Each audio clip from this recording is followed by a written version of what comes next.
Yeah, that's not going in the recording. So whatever you're thinking it might have been, it's probably that. Or it's not that, but it's definitely that. And you with the curly hair, that's distinctly accurate, and I'm a little worried you were nearby when we were recording. Because that's very close. Hi, everyone. I'm Rhiannon. I'm Mitch. This is...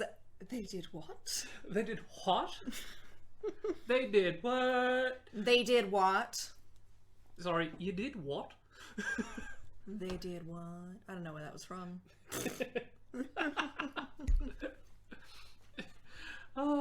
Today we're staying in the equivalent of what at least I and many other curriculums would refer to as modern history. Yes, I think so. Yeah, we went from Emu War to World War II. It's modern enough. But it's a story that's near and dear to my heart, which sounds strange once you hear what the story is. Mainly because it was my grandfather's favorite story to tell.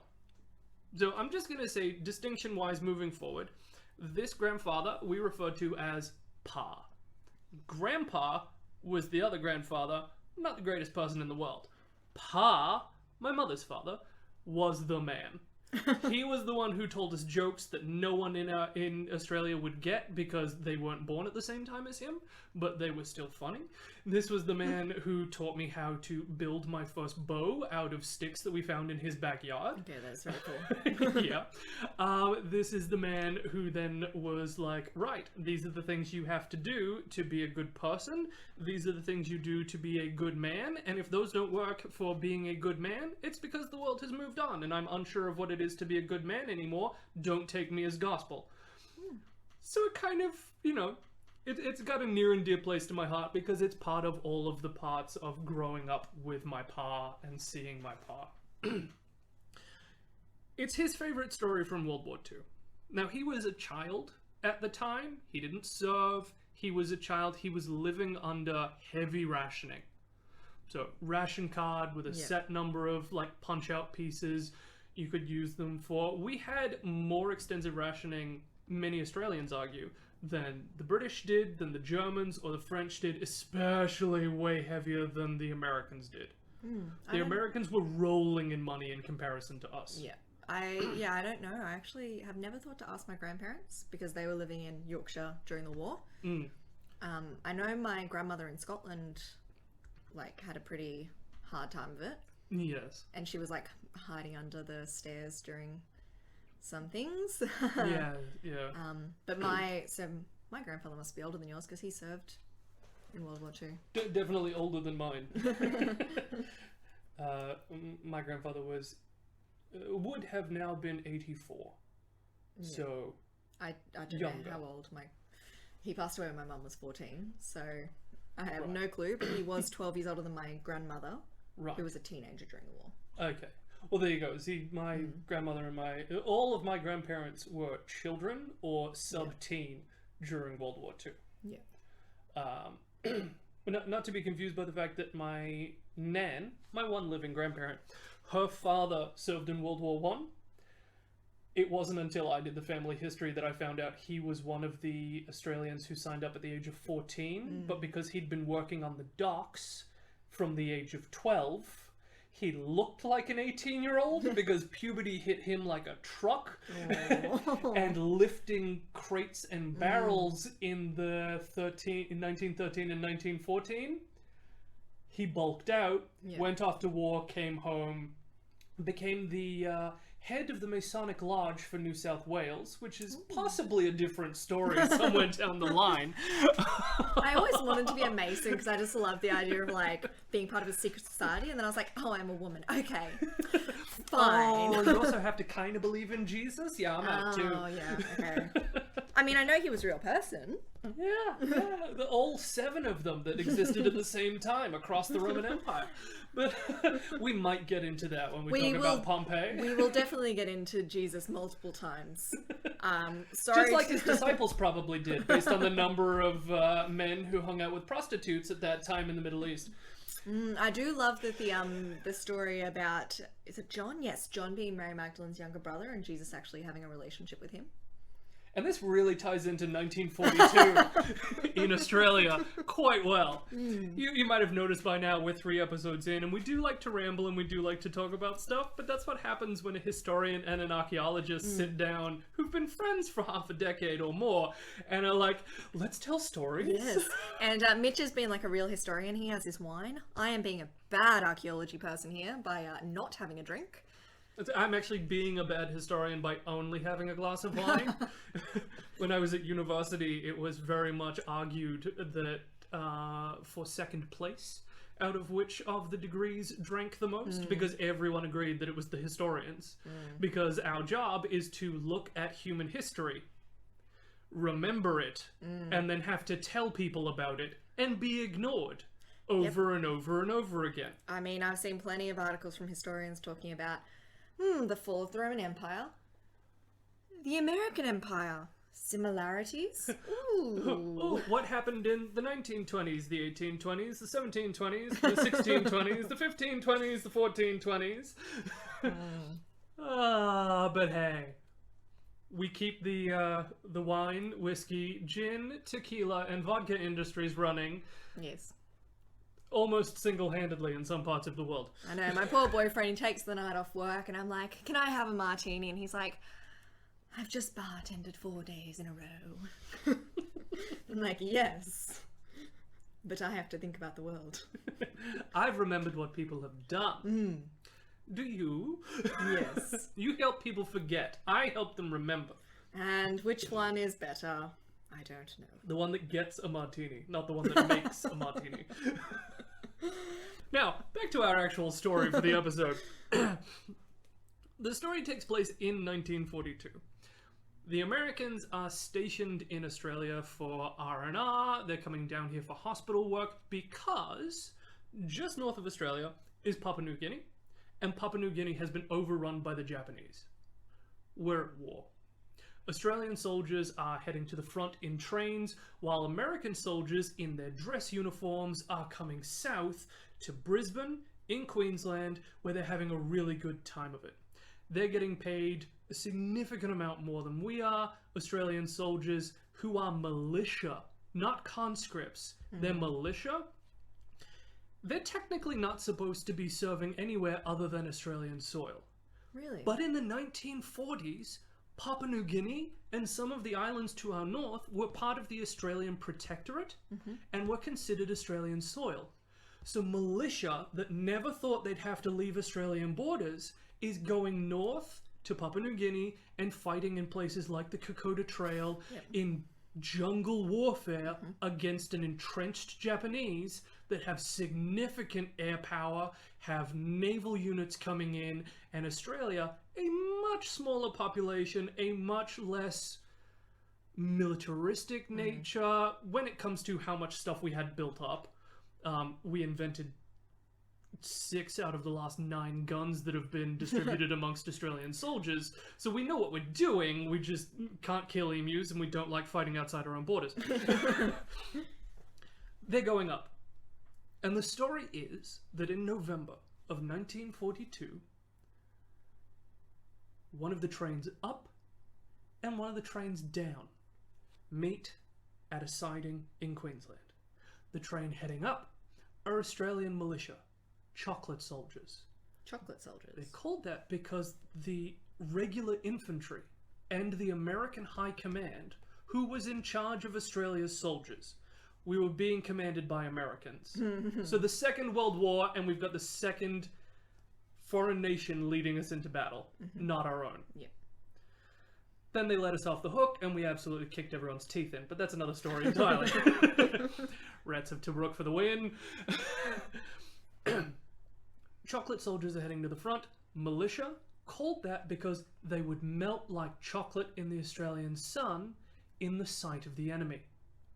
What? Has nothing to do with what they looked like, but they'd melt like chocolate.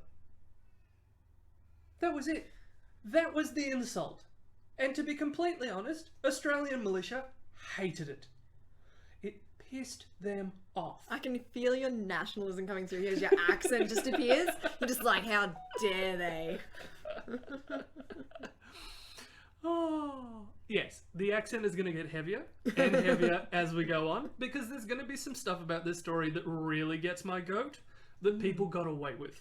Okay.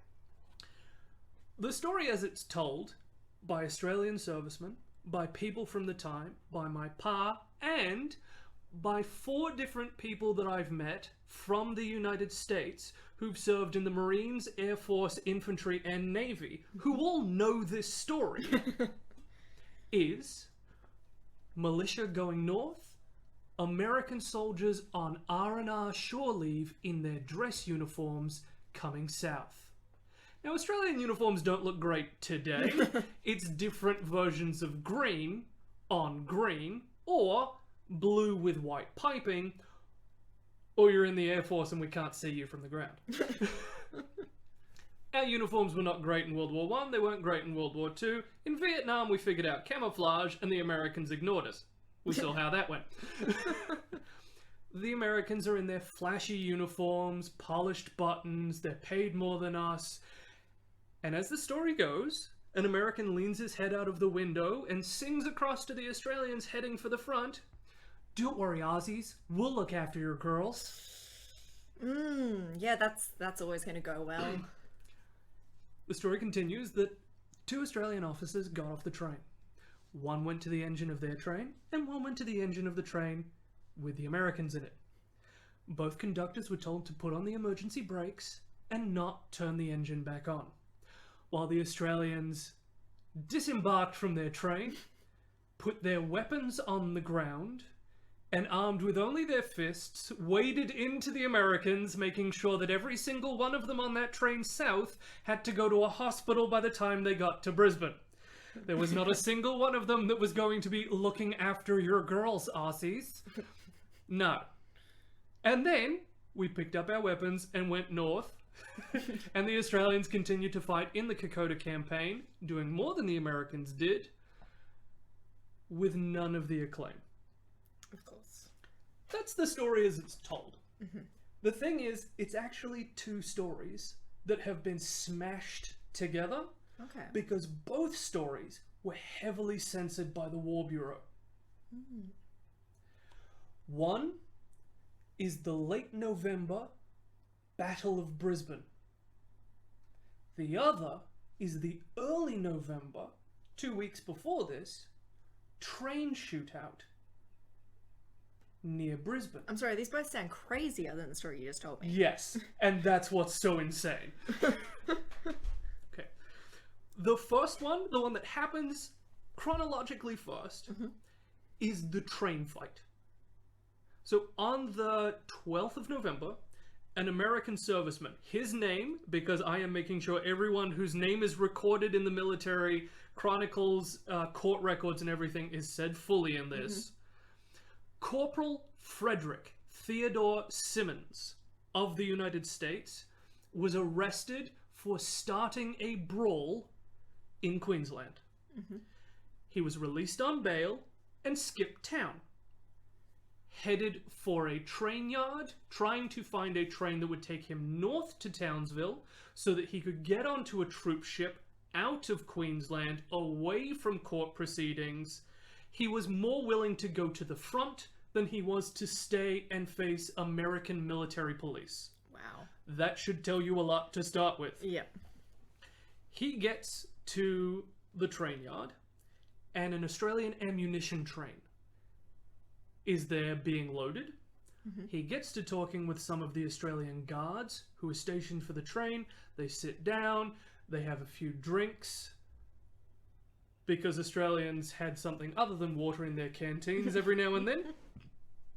Shared sandwiches. Some of them took a bit of a sleep, while Corporal Simmons stayed awake. He was offered a berth on the train up to Townsville, if he would help be one of the guards. He said yes. A few hours later, one of the Australian guards wakes up to find his service pistol missing, and Simmons is nowhere to be seen. Guards along the train are notified to this fact, and they find Simmons in one of the ammunition cars, going through boxes of ammunition heading to the front. What the fuck? Exactly. At this point, the Australians are trying to keep a level head and just going, mate, no, step away. It's not for you. We've got more sandwiches down in the other car. Come on. Simmons produces his stolen revolver and shoots the Australian guard in the head. I'm sorry, what? Yeah. In an ammunition car full of grenades, artillery pieces, bullets, other munitions, and weapons heading to the front, Simmons, with a stolen weapon, shoots the guard in the head. As this shot rings out, a train headed north and a train headed south arrive at the same juncture point. The train headed south has 30 injured American soldiers being sent down to Brisbane from where they have been serving on the Papua New Guinean front. The train heading north has a half battalion of Australian militia heading up to Townsville to ship out to Papua New Guinea. How much is a battalion? We're looking at a couple hundred, really. Okay. In the grand scheme of what a battalion is. So, but because it's wartime and it's militia, a half battalion can run anywhere from 50 to about 200 men. Okay. It can be more, it can be less. It's weird. You've got things that on paper say half battalion, but what actually goes up is 5 men. Or you've got like 3 squads, but 600 men are sent up. Right. It's this weird point in records keeping where stuff just gets missed and stuff isn't being written down right because someone's writing down a civilian report, someone's writing down a military report. It doesn't all work out. Armed Australian soldiers arrive at the siding. So the 3 trains are the train with Simmons carrying ammunition for the front, a train full of soldiers heading to the front, and a train full of Americans heading south. And they're all already injured. One of the guards from the ammunition train pokes his head into the Australian train and asks them to halt all of the trains because he's not a high-ranking up officer to be able to command that. So the train's getting stopped. That actually happens. There's actually a train of Australians. There's actually a train of Americans. Simmons is what's removed by the censors. Right. As he's telling them, please stop the trains, he also asks, does anyone have a weapon? Because the MPs, military police, that are taking this train up, only the officers have pistols. Australian military police weren't even allowed to go armed in public unless they were on military bases. No baton, no pistol, and they're seen as the dirt beneath even the militia's feet. MPs, not well liked in Australia. The other Australian soldiers are like, yeah, we're all armed. Why? And the quote is, a Yank has just shot one of us. 6 soldiers disembark the train and start heading down looking for Simmons. Simmons leans out of the train that he's in, firing off wildly from his pistol, and 2 Australians return fire. One with his service rifle and the other with a .45 handgun. Simmons is hit multiple times. It is impossible to figure out which of the 2 fatal shots killed him, although one fatal shot was from a service rifle and one fatal shot was from a .45. So both men who opened fire hit him enough times and hit him lethally that Simmons was put down. If only they'd hired these 2 guys for the Emu War. I think they were a bit young for the Emu War. They'd probably only just come of age. The thing is, this was so heavily censored that it blew out of proportion. Oh, there was a shootout between 2 trains of Australians and Americans, and all the Americans came into Brisbane wounded. Right. The numbers stayed low for about 2 weeks of this story circulating. Then the Battle of Brisbane, also known as the Brisbane Brawl, happens. And this is where we see the Americans taking a, how best to describe it? Sane approach would be the opposite of how we would describe it, to a unarmed mob. So, you know, timing-wise, this is a great thing to talk about based on everything we've seen in the last however many months. The Brisbane Brawl was really the boiling point, started by the train shooting. The people in Brisbane knew about the shooting in the train yard. Yeah. They've been dealing with Americans being billeted with Australian families in Australian buildings, drinking in Australian pubs, spending American currency but not knowing how Australian money worked. Oh, typical Americans. Hi, I'm in Canada. Here's my American money. Yeah. There is a direct quote from one serviceman, which was, "We didn't understand the money enough, so we handed over so we would take change out of our pockets and tell them to take what was necessary." American soldiers stationed in the UK figured out how the money worked. We were using the same currency standard at the time. We didn't change to the Australian dollar till the 60s. Yeah. Yeah. We were still using the Australian pound, but it was pounds, shilling, bob, pence, tuppence, the whole thing. This is where a lot of the tension starts, because the US rate of pay was $11.40 per week US dollars in 1942, plus an allowance, the cost of living, no taxes or extremely low ones, so they got their entire paycheck, and the equivalent of a civilian income of the time of almost $70 US a week. That's a significant amount more today, but even if you just take it in comparison to the Australian, it's ludicrously high, because that's for an unmarried American private. The lowest rank with no dependents, nothing, that's their minimum wage in 1942 as a soldier. Damn. An unmarried Australian private received $3.50 per week US. The equivalent of a civilian income of $18.70 per week. We were under rationing. Pubs closed 10 minutes before 7 on every night of the week. The Australians could not buy hard liquor because it was only on the black market, and it cost their weekly wage. The Americans show up earning 3 times as much in fancy uniforms, with foreign accents, and able to take Australian men and women on dates, do whatever they want, with no actual dent in their personal income. On top of that, American military police were allowed to go armed in Australia, off base. Okay. Australian military police are not allowed to be armed outside a theatre of war at this time. So they're unarmed, trying to corral drunken Australian soldiers during World War II to go home, go back to base. God, that'd be a shit job. And they are considered a shit job. It's not seen as like a reward as it was for Americans in the 40s. It's seen as, oh, you're a broken soldier. You don't know how to fight. You don't know what to do. All you can do is stand around and be angry at people for trying to do their job. Then there's the fact that the Americans are in control. They're telling us where to fight, how to fight, what to do. Every time we win, it's an Allied victory.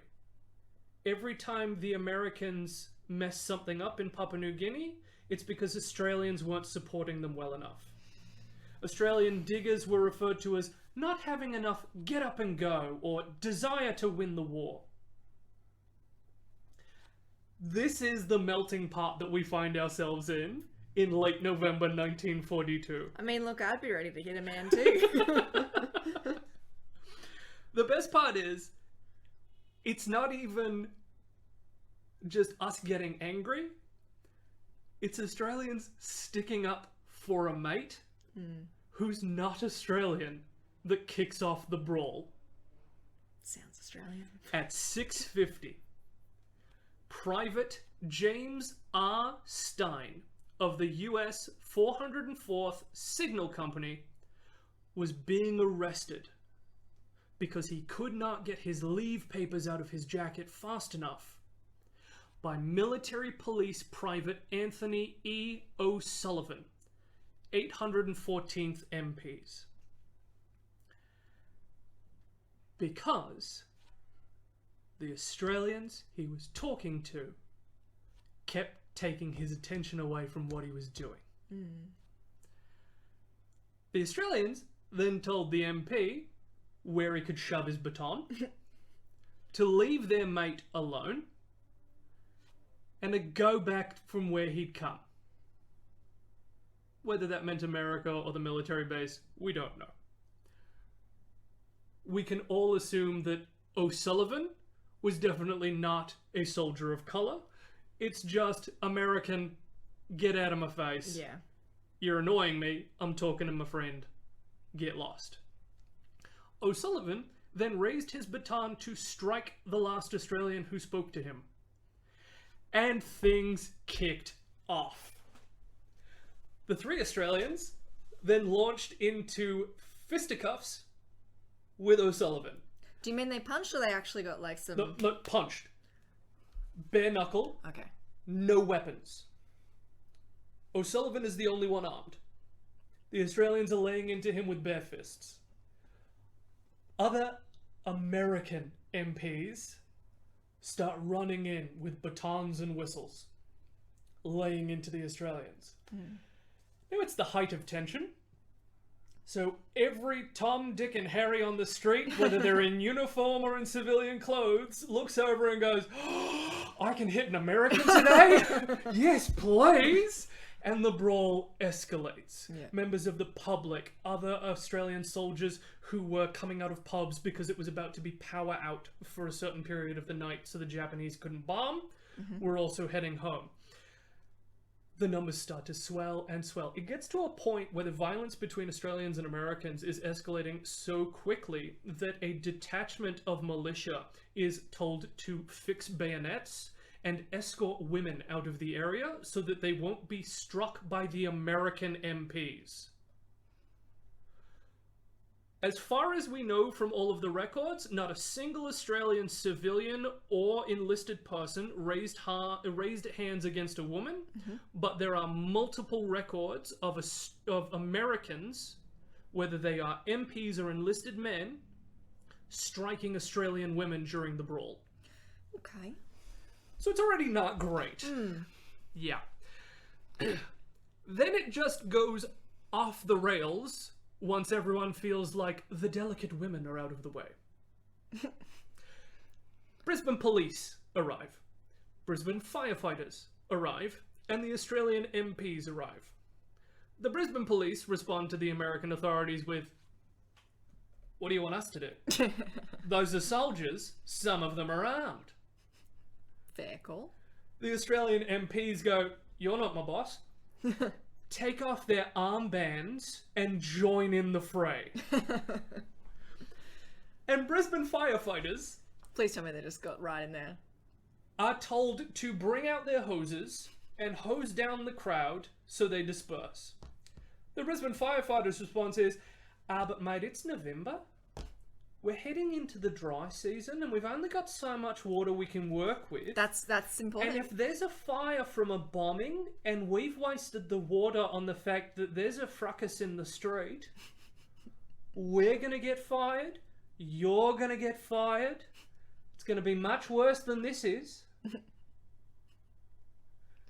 And they stay out of it and simply stand side by side with the Brisbane police watching the fight.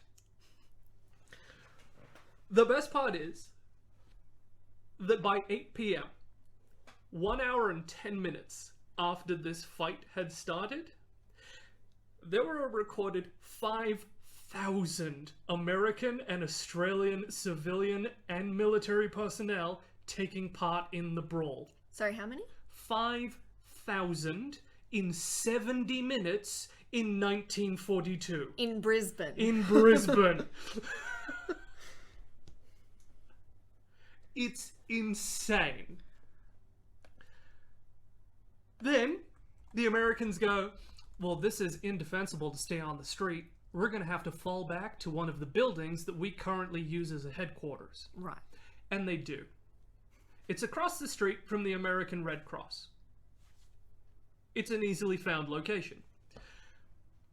The crowd surrounds the American building, and one enterprising officer in the US Army goes, well, they're laying siege to us, so we need to fight fire with fire.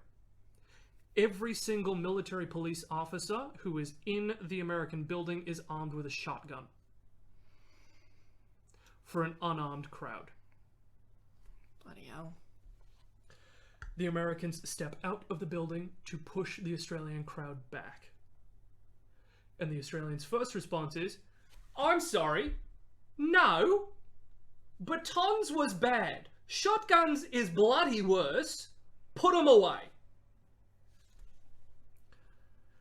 Gunner Edward S. Webster, a driver for the 2 and 2nd Australian Anti-Tank Regiment, grabs a shotgun from one of the Americans, yelling at him to put the gun down. There are civilians.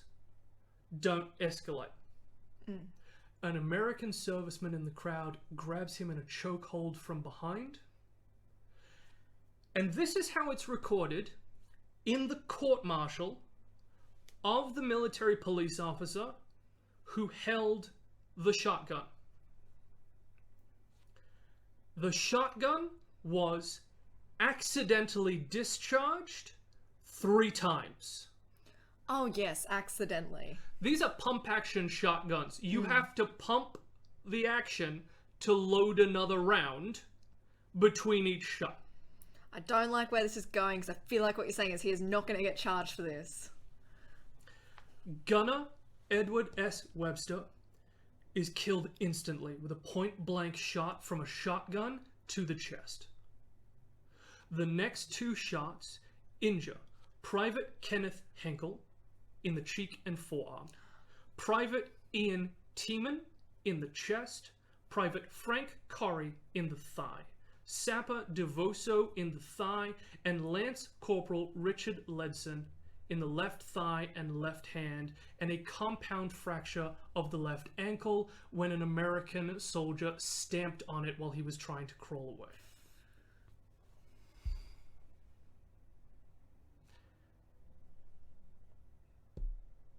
Two civilians are also hit. Did they? Joseph Hanlon is wounded, and 18-year-old Walter Maidment is also wounded. Not recorded where. The soldier responsible is brought up after the war on manslaughter charges. Yeah. And is acquitted and found not guilty for using equal or lesser force when his life is in danger. 3 shotgun blasts into a crowd, and he's acquitted of using lethal force. It's disgusting. 2 of the people shot are crippled for life and are not able to continue taking part in the military, and 1 goes on the dole for the rest of their life before committing suicide because of their injuries. By 10 p.m., the crowds had left. Australians didn't want to see their fellow Australians getting hurt anymore. They were going to wait. They were going to bide their time. 8 people suffered gunshot wounds. 1 Australian died, and several hundred Australian and American soldiers were hospitalized with injuries. So, 700? Several hundred. Not 7. Several. Here's the thing. We went back for more the next night. Oh, good. Did we get the guy? No, we didn't, did we? We did not. No, he was protected and shipped out. Ugh. The next night, between 500 and 600 Australian servicemen showed up in ranks in the same area, unarmed.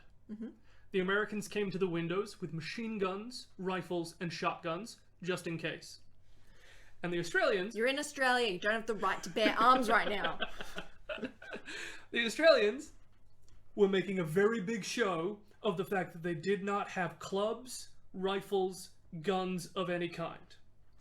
Just as things were about to kick off, a non-commissioned officer in the Australian Army came through and confiscated from the Australians over 24 hand grenades.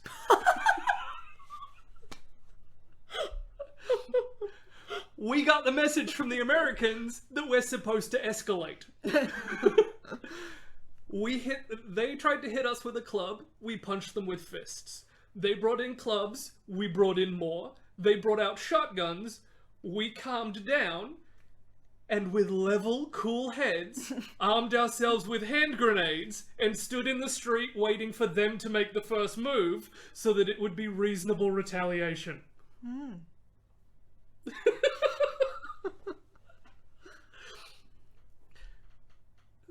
Elsewhere in the city, a group of Australian soldiers with batons they had stolen from American military police were scouring the streets to make sure Americans were staying indoors and off the streets that night.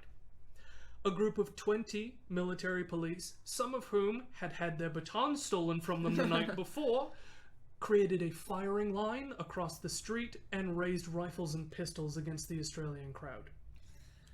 In a very tense standoff, the Australian officer with the group was able to convince the Americans, you don't have enough bullets for all of us, and we will tear you apart. If you open fire, maybe you should go home. No shots were fired. More fistfights picked up. Everything eventually, with the rising of the sun, eased off, and the Battle of Brisbane was over. The best part is, a war correspondent who was staying in a hotel nearby was quoted as saying, the most furious battle I ever saw during the war was that night in Brisbane. He was deployed to Europe and to the Pacific, watched everything that happened there, and still thought that bare-knuckle brawling between Americans and Australians that the Americans had to resort to shotguns to end was the most brutal fighting he had seen. But, because we're Australians, and because of the concept of mateship, this is how one American quoted the day after the 2 days of fighting. After that, it sort of settled down, and you'd go into a pub, and an Aussie would come over and slap me on the back and say, wasn't that a good ruckus we had the other night?